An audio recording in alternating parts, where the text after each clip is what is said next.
السلام علیکم ناظرین، میں محمد اسلم حسین سیاست کے اس عالمی خبر نامے میں آپ سب کا استقبال کرتا ہوں۔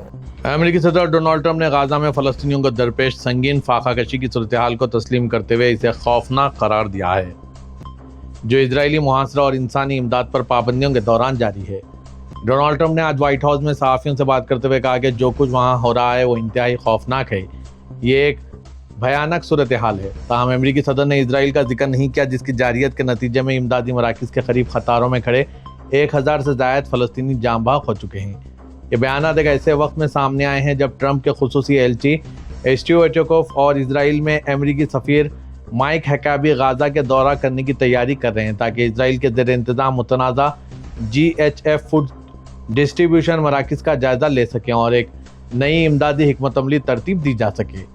وائٹ ہاؤس کی ترجمان کیرولین لیوٹ نے کہا یہ دونوں حکام غزہ میں موجودہ تقسیم مراکز کا معائنہ کرنے اور مزید خوراک کی فراہمی کے منصوبے کو یقینی بنانے کے لیے سفر کریں گے اور مقامی فلسطینیوں سے ملاقات کریں گے تاکہ زمینی صورتحال کے بارے میں براہ راست معلومات حاصل کی جا سکے۔ انہوں نے یہ واضح نہیں کیا کہ حکام کن مقامی فلسطینیوں سے ملاقات کریں گے۔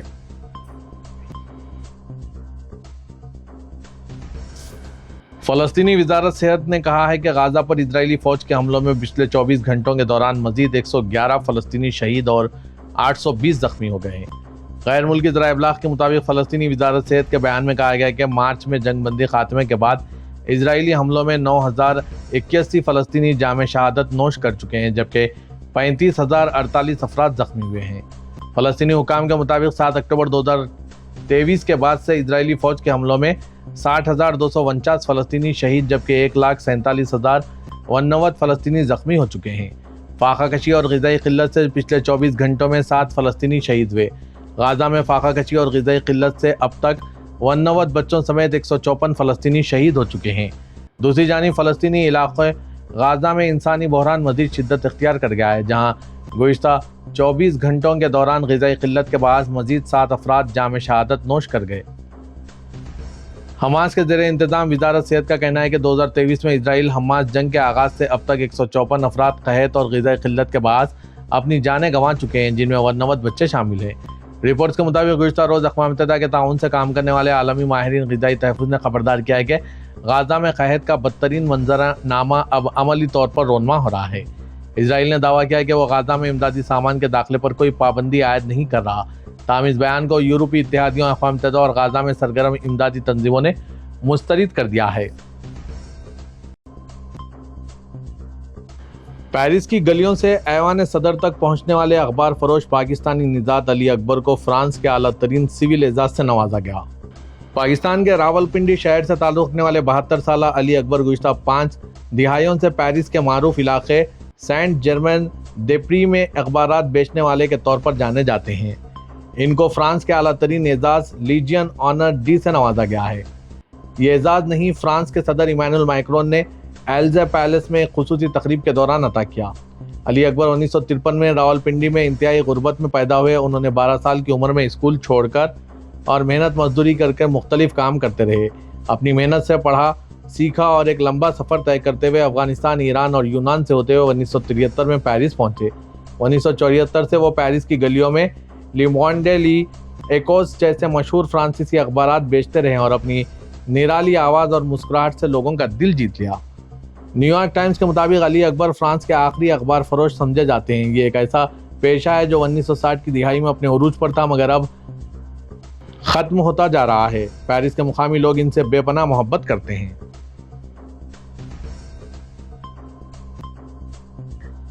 اسرائیلی جنگی طیاروں نے مشرقی اور جنوبی لبنان کے متعدد علاقوں پر شدید فضائی حملے کیے، جس میں لبنانی گروپ حزب اللہ سے تعلق رکھنے والے مقامات کو نشانہ بنایا گیا۔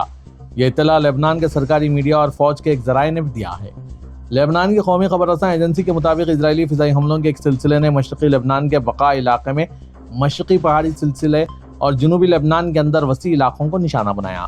لبنانی فوج کے انٹیلیجنس کے ایک ذرائع نے سنہوا نیوز کو بتایا کہ اسرائیلی جنگی طیاروں نے پورے خطے میں آدھے گھنٹے سے بھی کم عرصے میں 18 فضائی حملے کیے، جس میں حزب اللہ کے ٹھکانوں کو نشانہ بنایا گیا۔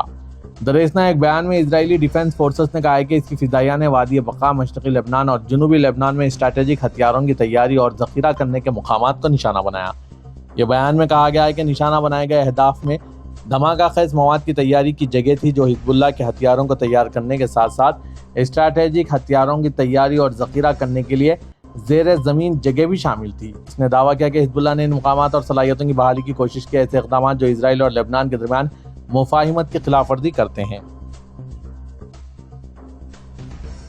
ریپبلکن نمائندہ مارجٹ ٹیلر گرین جو پہلی ریپبلکن قانون ساز بن گئی ہے جنہوں نے غزہ میں اسرائیل کے محاصرے کو نسل کشی قرار دیا، اس نے اب تل ابیب کی امریکی حمایت پر تنقید کی ہے اور سوال اٹھایا ہے کہ کیا امریکی ٹیکس دہندگان کے پیسے اسرائیل کے اس قتل عام کے لیے استعمال ہونے چاہیے جس میں دسوں ہزار شہری بشمول فلسطینی اور مسیحی ہلاک ہو چکے ہیں۔ گرین نے ایک پوسٹ میں لکھا، کیا معصوم اسرائیلی زندگیاں معصوم فلسطینی اور مسیحی زندگیوں سے زیادہ قیمتی ہے اور امریکہ کو اس قتل عام کی مالی معاونت کیوں جاری رکھنی چاہیے؟ انہوں نے کہا کہ اسرائیل کی نتنیاہو حکومت فلسطینیوں کو ان کے گھر بار سے منظم طریقے سے نکالنے کی مہم چلا رہی ہے۔ انہوں نے کہا جوہری ہتھیاروں سے لیس اسرائیل کی سیکولر حکومت نے ثابت کر دیا ہے کہ وہ اپنے دشمنوں سے نمٹنے کی مکمل صلاحیت رکھتی ہے اور وہ ان کو زمین سے منظم طریقے سے نکالنے کے عمل میں ہے۔ کل میں نے غزہ کے ایک مسیحی پادری سے بات کی، وہاں بچے بھوک سے مر رہے ہیں اور بہت سارے معصوم شہریوں کی طرح مسیحیوں کو بھی قتل اور زخمی کیا گیا ہے۔ اگر آپ ایک امریکی مسیحی ہیں تو یہ آپ کے لیے بالکل قابل قبول ہونا چاہیے۔ ان کے یہ بیانات غزہ میں بگڑتی ہوئی صورتحال کے دوران سامنے آئے ہیں۔ فلسطینی عسکریت پسند گروپ اسلامی جہاد کے مسلح ونگ نے ایک اسرائیلی نژاد جرمن یرغمالی کی ایک ویڈیو جاری کی۔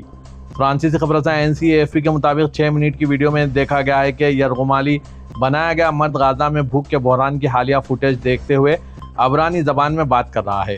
وہ اپنی شناخت بتاتا ہے اور اسرائیلی حکومت سے اپنی رہائی کو یقینی بنانے کی درخواست کرتا ہے۔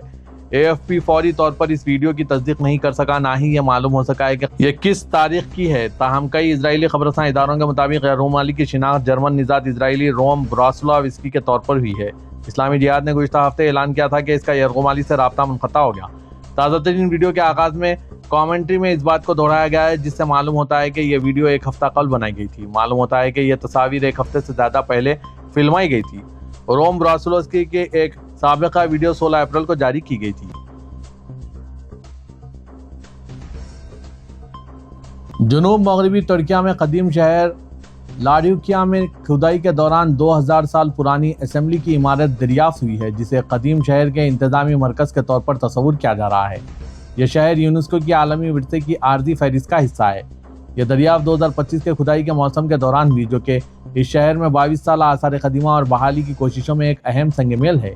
یہ شہر جو اب جدید صوبہ دنزلی میں واقع ہے 5500 سال قبل مسیح تک کی تاریخ رکھتا ہے۔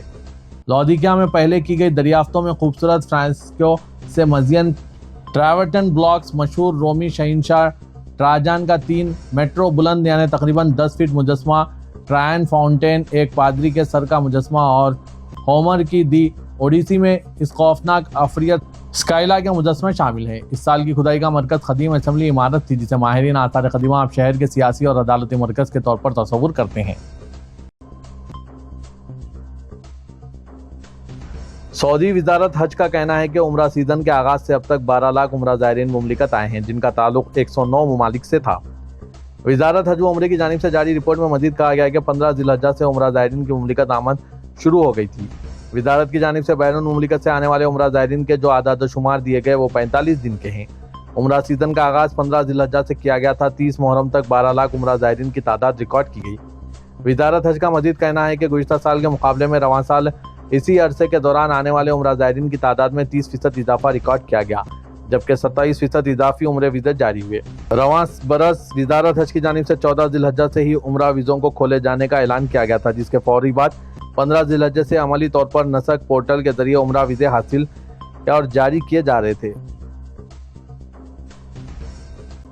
سول ایویشن اتھارٹی کا کہنا ہے کہ رواں سال کی پہلی شش ماہی میں فضائی مسافروں کی آمد و رفت میں گزشتہ سال کے اسی عرصے کے مقابلے میں 7% اضافہ ریکارڈ کیا گیا۔ اخبار 24 کے مطابق سول ایویشن کی جانب سے جاری رپورٹ میں کہا گیا ہے کہ رواں سال کے ابتدائی 6 ماہ کے دوران سعودی مملکت میں فضائی مسافروں کی تعداد 66 ملین سے تجاوز کر گئی جبکہ گزشتہ سال 2024 کے پہلے 6 ماہ کے دوران فضائی مسافروں کی تعداد 62 ملین تھی۔